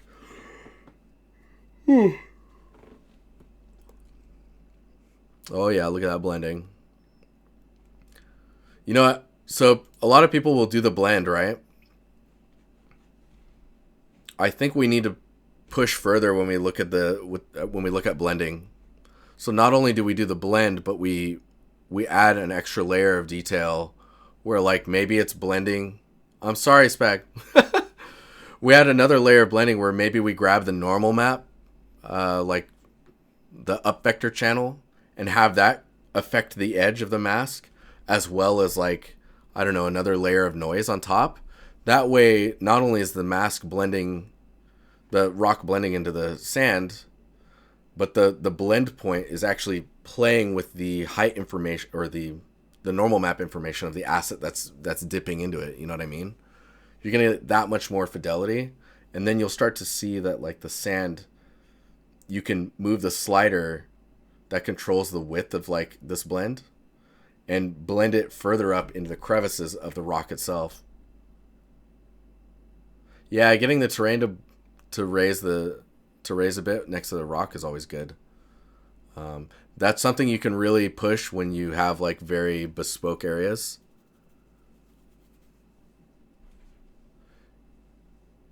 Yeah, Ray, I think that would really push this type of blending that much further. Definitely.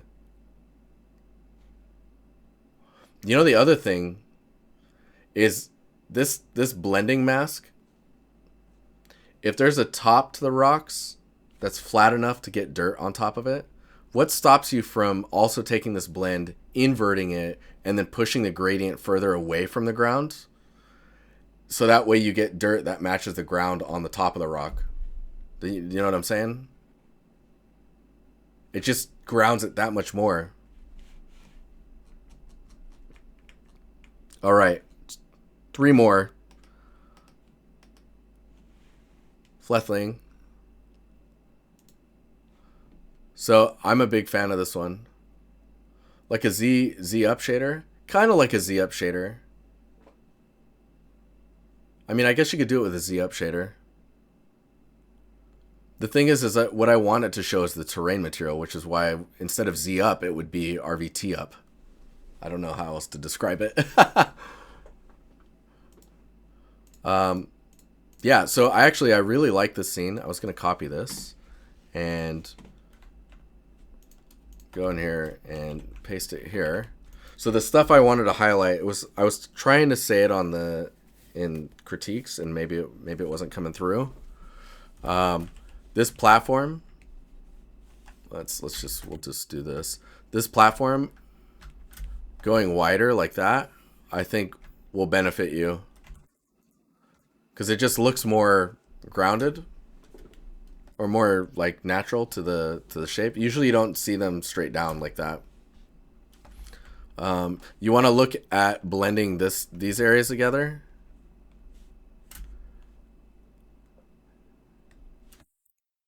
And then be careful with how close stuff gets to the base itself.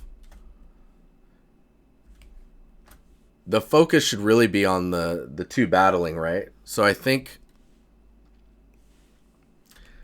it's interesting because right now you've got this character here and this character. I'm gonna try really hard not to go too phallic here, and then you have the trunk, or the tree trunk. Let me undo this really quick. We'll do that again with this character and this character. I'm going to take this and lower the opacity so we can really see what we're doing. And yeah, and then you have this. Actually, new layer. We have this shape.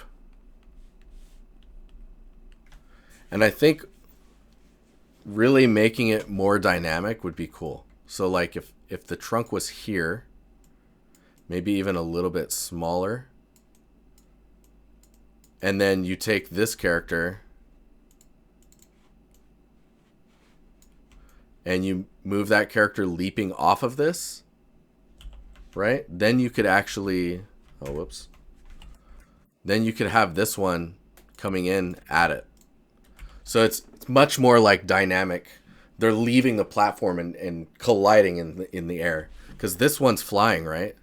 So getting that all happening dynamically, it's more about thinking about the way you're framing the action that's occurring. The benefit of it being 3D is that you don't have to have like a wire that holds them up or a piece that's sticking up into them. Oh, you're gonna print this? It's to be printed. Dude, that's sick. When you print this, I would love to somehow get a copy of that. I could put it back here. But you know, it's like framing, like I don't even know if you need the tree, because it should all be about these two characters colliding in battle. See, the stump would even go over here.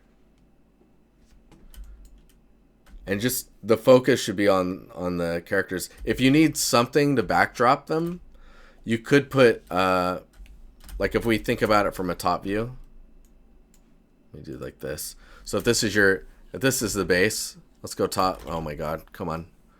The downside of a ultra wide is I can't draw a circle. So this is the top view, and you have rocks and stuff, and then you have the trunk here, and then the two characters colliding. I guess they're gonna be on top like this, right? So say they're coming together. You could put like bushes to backdrop, and that would be that. I think that would be enough. I think that would honestly be enough. But yeah, hopefully that was helpful. I'm just looking at composition, I think, right now.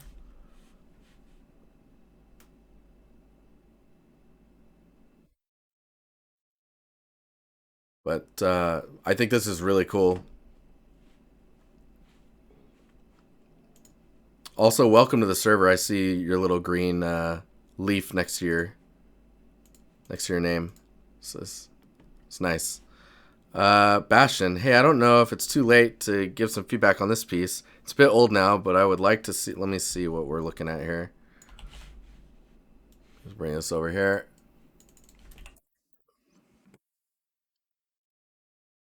Bastion. Oh, yes, I remember this. Yeah, I like this one. So, dude, in motion, so much stronger than this shot. And I think this shot is just like, it's because it's very, very sharp. Like, seeing this one in motion, it's so much easier on the eyes. Um, yeah, let's see here when we're looking at this. Oh, some of these angles are really cool as well. So with these types of angles, we want to make sure that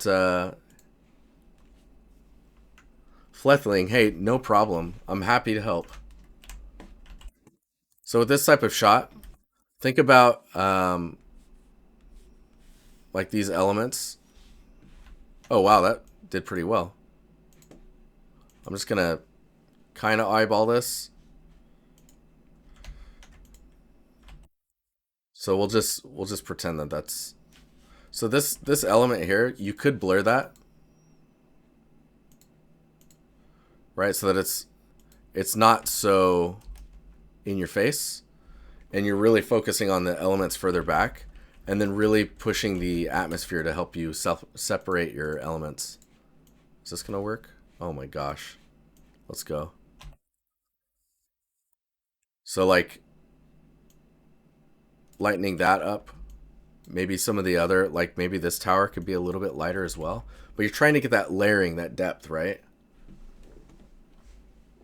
So it's not necessarily the camera itself because the angle is quite strong. It's trying to separate the elements a bit. The other thing I would suggest doing is so these particles for the waterfalls don't look like they're being affected by lighting. So anything you could do to simulate that, like if you can't get these to be affected by lighting, I would actually make another waterfall that's smaller that you can change the color of to make it darker and just put it next to it. So that way it kind of looks like it's being like that there's a backside to it, like a bit of a shadow. I know that there's ways to do that, but it's the same here. Like you can tell these are unlit. So it would actually duplicate these ones and make them darker just so they don't stick out like that. Because right now it looks like a bug, right? It's kind of the same story with the backdrop in this one. So, well, if I just grab this. So if we grab this image, let's just do that. And then let's see if we can't. Oh my gosh. How does it know? That is freaking impressive. So I'm just going to grab that. And just getting like, you can see how you've got this kind of bluish fog going on down here. If we, I'm just going to make this a mask here so I can, yeah, so when I paint on that layer, it's just affecting that. So we can just do this. You see how much that changes the, just to help you understand the layering that's happening in the scene. I can do a lot. It's very nice though. And I was gonna say this is very noisy. I think you're maybe doing some sharpening that's in here. In the video, it looks fine, and I think maybe because it's in motion and there's a bit of blur affecting it. But the I'm trying to see here. The thing I would watch out for is these like the textures that you're using on the walls. The cracks in it are very dark. The cracks in it are very, very dark. I mean, framing and everything is fine. It's more about the texture. It's just very dark in these crevices. So I would look at that. I would love to see this albedo only. Let me see if there's any. Yeah, you can see the contrast there is very.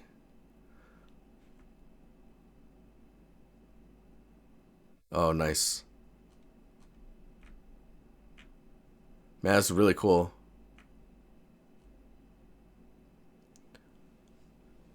Yeah, so you don't have to sharpen for sure.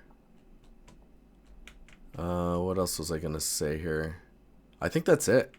I mean, there's definitely other things we could do. I would love to see this shot in albedo only and roughness. Those are where you can make the most gains. Eddie Wizard, or Eddie the Wizard.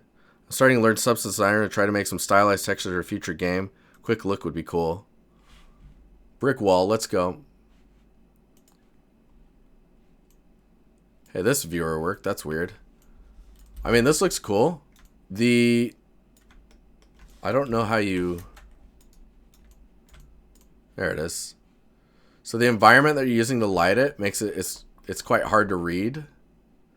But this information looks inverted. So I think this detail is supposed to be coming out towards you. And right now it looks like it's going inwards. But in the displacement, that doesn't look like the case. Actually, no. You know what this is your normal map is flipped. I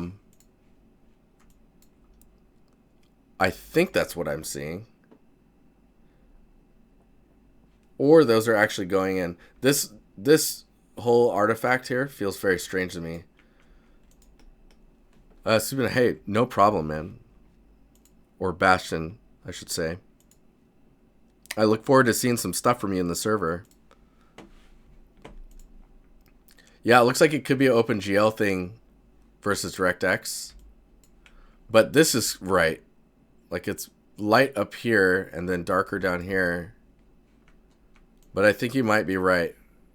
From back here, it looks pretty cool. But it's really like understanding what you're doing with the material is going to help with that. I don't have too much, honestly, to say on this. Oh, these renders, these are very strange. And you can see that stepping there. I would watch out for that. You could blur this type of info. Oh, I see what's happening now. The grout is like, it's like a emboss. So don't hesitate to blur these. Just a little bit, just to get rid of that stepping. But yeah, you want to watch out for stepping. You want to watch out for sharp edges. And really like, when it comes to presentation of the material, really pushing to try and get the surface to read with some better lighting. Because right now the lighting here is quite flat, right? So you can't really see how the material is reacting. Hopefully that was helpful. But that's the last one. It's 10:11. I went way over. How did this happen? How did this happen? No, but you guys are awesome, and I really my bad. No, it's not your fault. I'm the one who should be paying attention to the clock. But yeah, I really appreciate you guys. I appreciate you taking the time to share your art with me, and that I had the time to go through it. It was great. Thank you for the follows. Any subs that happened I may have missed, thank you as well. And yeah, if you are new here, you can go here.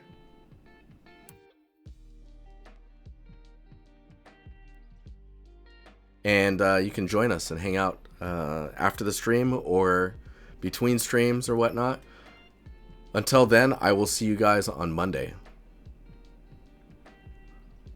Dude, Kim, what's up, man? It's good to see you. Good to see you. All right. You guys have a good weekend. Enjoy your Friday, your Saturday, and your Sunday. I'll see you Monday. Okay, bye.